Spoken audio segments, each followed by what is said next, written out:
Hi everyone, this is Anjali. Welcome back to my YouTube channel. तो आज हम पढ़ने वाले हैं उत्तर प्रदेश स्पेशल में हम खनिज संसाधन पढ़ेंगे कि उत्तर प्रदेश में खनिज संसाधन में किस टाइप का क्वेश्चन आता है आपके एग्ज़ाम में। ये आर ओ एग्ज़ाम के लिए है जो अपकमिंग एग्ज़ाम है, और पीसीएस एग्ज़ाम के लिए यूपी पीसीएस स्पेशली हम इस पर ही फोकस कर रहे हैं। तो इससे वन क्वेश्चन तो आता है, ये तो कंफर्म है, वन क्वेश्चन ही आता है, तो इसको ज़्यादा डिटेल में नहीं पढ़ने की ज़रूरत है। वैसे भी मिनरल्स जो हैं वो उत्तर प्रदेश में नहीं पाए जाते हैं, और पाए भी जाते हैं तो बहुत कम अमाउंट में, और जो प्रमुख है वो भी मैं आपको बताऊंगी। इससे ही क्वेश्चन आया हुआ है।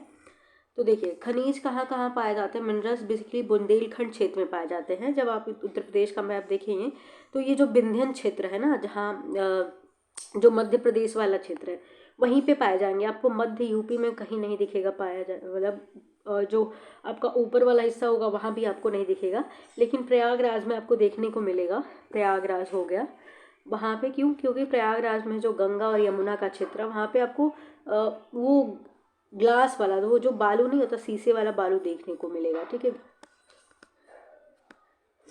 तो वो बस देखने को मिलता है। बाकी आपको जब ये नीचे वाले डिस्ट्रिक्ट्स पता होंगे, जो जैसे कि यहाँ पे बुंदेलखंड क्षेत्र हो गया, जिसमें आपका 7 डिस्ट्रिक्ट आते हैं, 7 जिले आते हैं।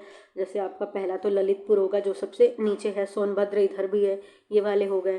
फिर हमीरपुर, चंदौली, यहाँ पे झांसी हो गया, बांदा डिस्ट्रिक्ट हो गया, जलौन हो गया। तो इन सब क्षेत्रों में पाया जाता है जो मध्य प्रदेश से अटैच है। तो बुंदेलखंड क्षेत्र हो गया, और हिमालय श्रेणी के निम्न भाग में पाया जाता है। तो उसमें अगर देखा जाए तो प्रयागराज में आप देख सकते हो विंध्यन श्रेणी, जो वही दक्षिणी पठारी क्षेत्र है, और विंध्यन श्रेणी जो मध्य प्रदेश के साइड में है, जो बिहार भी जाता है थोड़ा, तो वो वहाँ पे पाए जाते हैं। वो भी बहुत कम अमाउंट में। देखिए, स्थापना की बात करें तो कुछ निगम की स्थापना हुई है, कुछ विभाग की स्थापना हुई है, जो अगर पूछा जा सकता है तो पढ़ सकते हैं हम। देखिए, 1955 में क्या हुआ था, भूतत्व एवं खनिकर्म निदेशालय की स्थापना की गई थी। और 1974 में उत्तर प्रदेश स्पेशल पढ़ रहे तो ये इम्पोर्टेंट है, उत्तर प्रदेश राज्य खनिज विकास निगम की स्थापना की गई थी। राज्य खनिज विकास निगम की स्थापना कब की गई थी? 1974 में। उत्तर प्रदेश की बात करें तो यहाँ पे कोयला, लाइमस्टोन जो है, लाइमस्टोन इम्पॉर्टेंट है।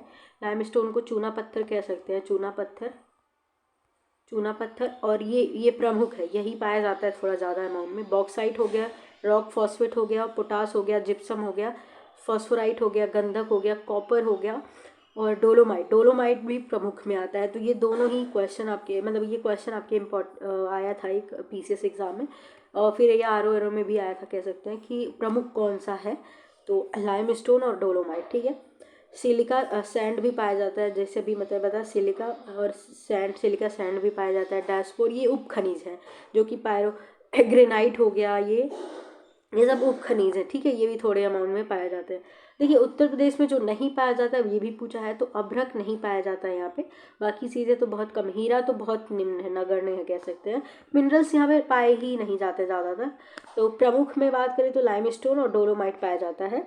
तो देखिए, ललितपुर में सबसे इम्पोर्टेंट है यूरेनियम, क्योंकि यूरेनियम बस ललितपुर में ही पाया जाता है। ललितपुर भी आपका इसी का क्षेत्र है, जो अभी बुंदेलखंड के पास ही है, तो बुंदेलखंड क्षेत्र में ही तो यूरेनियम पाया जाता है। देखिए, तांबा पाया जाता है, सोना भी यहीं पाया जाएगा। ठीक है, यहाँ पे रॉक फॉस्फेट भी, और प्लेटिनम, देखिए प्लेटिनम, सोना और तांबा और यूरेनियम तो मस्ट है, ये याद कर लेना, यहीं पाया जाता है।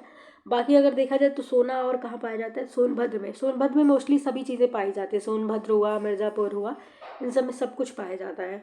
रॉक फॉस्फेट जो होता है वो बांदा में भी पाया जाता है। ठीक है, कोयला, देखिए कोयला कहाँ पे पाया जाता है? बहुत निम्न अमाउंट में पाया जाता है, जो कि सोनभद्र और सिंगरौली क्षेत्र वहीं पाया जाएगा।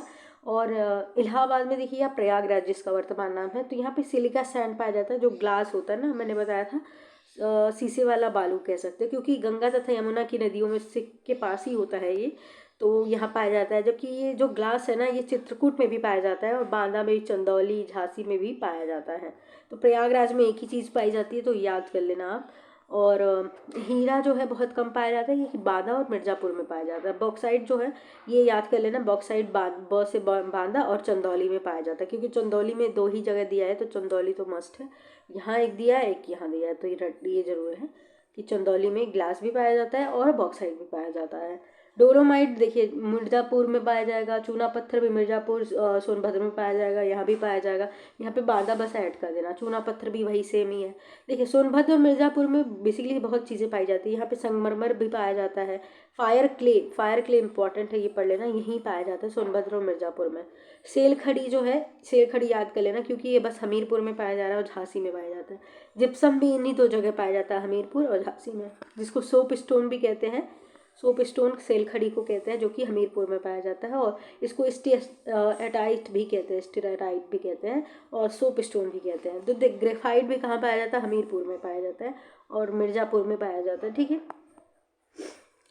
फायर क्ले तो मैंने आपको बता दिया, सोनभद्र मिर्ज़ापुर में पाया जाता है। चाइना क्ले कहाँ पे पाया जाता है? सोनभद्र में पाया जाता है। यहाँ पे विशाल भंडार है चाइना क्ले का, बांदा में भी पाया जाता है, ये याद कर लेना। एस्बेस्टस जो है इसकी खोज झांसी और मिर्ज़ापुर में हो रही हुई थी, तो ये वहाँ पे है झांसी और मिर्ज़ापुर में। ये इसका प्रयोग सीमेंट एवं विद्युत उपकरणों में किया जाता है, झांसी और मिर्ज़ापुर में। कुछ और इम्पोर्टेंट पॉइंट है, जैसे कि 1998 में उत्तर प्रदेश में प्रथम खनिज नीति घोषित की गई थी। 1998 में 2017 में खनन नीति आई थी उत्तर प्रदेश की। तो ये कुछ इंपॉर्टेंट पॉइंट है। जो क्वेश्चन आया था वो मैं बता दूं कि पूछा था फायर क्ले कहाँ पे पाया जाता है, वो मैचिंग में आ जाता है। तो फायर क्ले बेसिकली आपको पता है सोनभद्र और मिर्ज़ापुर में पाया जाएगा। और पूछा था कि क्या नहीं पाया जाता, तो अभ्रक नहीं पाया जाता उत्तर प्रदेश में। और यूरेनियम का पूछा जा सकता है, तो ललितपुर में ही है। और सैंड का पता होना चाहिए आपको कि ये जो शीशे वाला बालू करके पूछा था, तो ये इंपॉर्टेंट है, ये पढ़ लेना आप। और कुछ ऐसा चाइना क्ले का देख लेना, चाइना क्ले सोनभद्र और विशाल भंडार वहीं पे है और बांदा में पाया जाता है। और ये पढ़ लेना, एस्बेस्टस का पढ़ लेना क्योंकि ये अभी झांसी में ही रिसेंट में, मिर्ज़ापुर में, तो ये याद होना चाहिए आपको, इसका प्रयोग कहाँ पे होता है। और ये नीतियाँ जो है, एक खनन नीति है, एक खनिज नीति है। एक खनिज नीति घोषित की गई थी 1998 में, और तो 2017 में खनन नीति आई थी। और बाकी नगर निगम जो बना था, नगर निगम नहीं, विकास निगम जो बना था, राज्य खनिज विकास निगम उत्तर प्रदेश का, वो 1974 में। और भूतत्व एवं खनिकर्म निदेशालय, ये पढ़ा था यहाँ पे। ये इंटरव्यू के क्वेश्चन भी पूछे जा सकते हैं उत्तर प्रदेश के, कि कहाँ पे पाया जाता है। वैसे तो पाया बहुत कम जाता है, तो ये पूछा जा सकता है। आई होप आपके लिए वीडियो हेल्पफुल रही होगी। अभी तक आपने चैनल को सब्सक्राइब नहीं किया तो please do like share and subscribe.